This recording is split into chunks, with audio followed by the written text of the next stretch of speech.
everyone. My name is Marina Tran-Vu, and I'm the founder and CEO of EQUO. EQUO is a sustainable brand that provides 100% plastic-free and compostable solutions for everyday single-use plastic items. We have chatted a little bit just now, and I learned so much about your amazing experiences.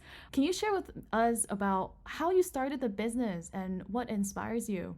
I think we had a little bit of an unconventional sort of start, but we actually started our business on Kickstarter. And then from there, because of the pandemic, things got elongated a little bit, but one thing just seemed to happen after another, and a lot of different sort of interesting events happened to us. We were casted for the show Shark Tank in Vietnam. We were casted for another show. We participated in Techstars as well, the Global Accelerator Program. So we've had a pretty tumultuous journey, an interesting journey, I would say.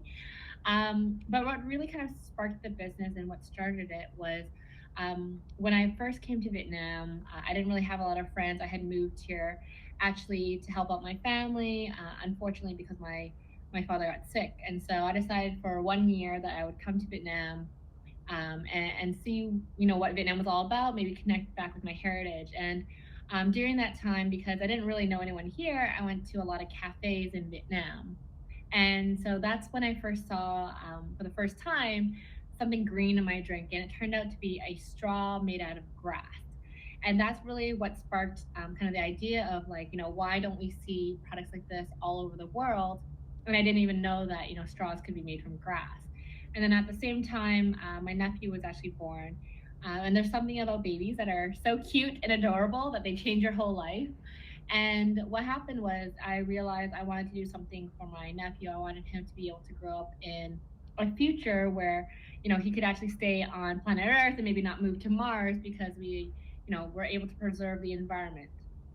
So that's really how things started. And then from there, as I mentioned, we got into Kickstarter and everything else happened. So we developed a full line of products now of straws and utensils to launch into the market. That is crazy. And I always think that entrepreneurs are so observant and curious. So I would love to learn a little bit more about why you're interested in dynamite and maybe also in the NFT or metaverse. Yeah, no, absolutely. I would say the first thing is that I don't really know much about NFTs and the metaverse and everything that's going on there. I've dabbled a little bit in it. I've seen it. I have some friends who've started their own NFT projects or invested heavily in cryptocurrency. So, there's an interest there just because it's just seen everywhere. But the biggest reason why I would say I was drawn to dynamite in general is because of this real idea around trying to build a community around Asian female founders or just female founders in general. One of my experiences developing a business in Vietnam is that, there are not really that many communities here to help support female founders or to connect the business community here. And it's quite fragmented. And so that's really what attracted me to Dynamite in the first place, and the opportunity to potentially be a part of helping to facilitate that not only in Vietnam but all over the world as well.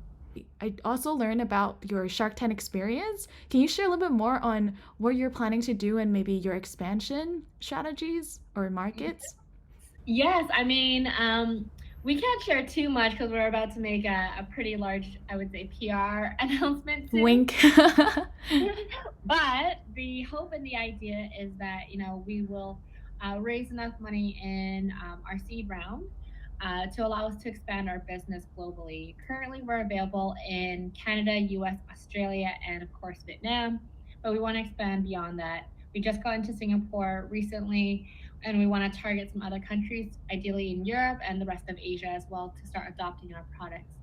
And really, the expansion plan would be something that's kind of different, but we actually attack both the D2C market as well as the B2B markets. And so we want to see our products everywhere, whether it's a coffee shop, whether it's a restaurant, whether it's in your local convenience store or grocery store. We want to see our products everywhere, and we want to show people that there are available alternatives out there besides plastic and those really gross paper straws that get soggy. So those are some of our plans, and hopefully we'll be able to expand, hit our target this year for what we're looking to do in terms of sales. And then from there, hopefully we have another, at least 5 years or 10 years or so following that for our business to develop. That is great and so exciting to hear about your expansion plans. We really hope that Dynamite can facilitate some of the networking and connections with the different founders in Asia. One last thing to wrap up our discussion. It really sounds like you're a really busy person. There's so many tasks on hand. What are some of your tips and motivations to keep hustling?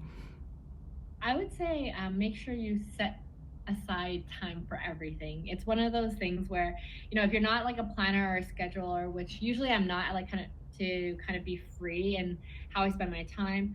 Unfortunately, when you own a business or when you have a startup, you have to be quite disciplined. And so, even though I don't regularly do it in my normal life, as a business person, as an entrepreneur, trying to manage a whole bunch of things at the same time, you have to schedule things in. So, for example, what I do is I schedule in, an hour or two in the morning to go to the gym or exercise or do dance. And then the rest of my day, I make sure I block off time for meetings. I block off time for calls. I block off time just to go ahead and do emails.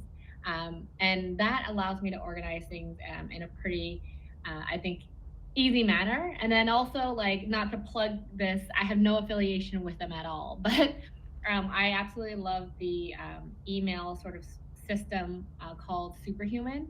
It's Hmm. amazing. It's fast. It's a lot of shortcuts. It allows me to pump through like hundreds of emails in a very short amount of time. So that's something that I found useful as a tool.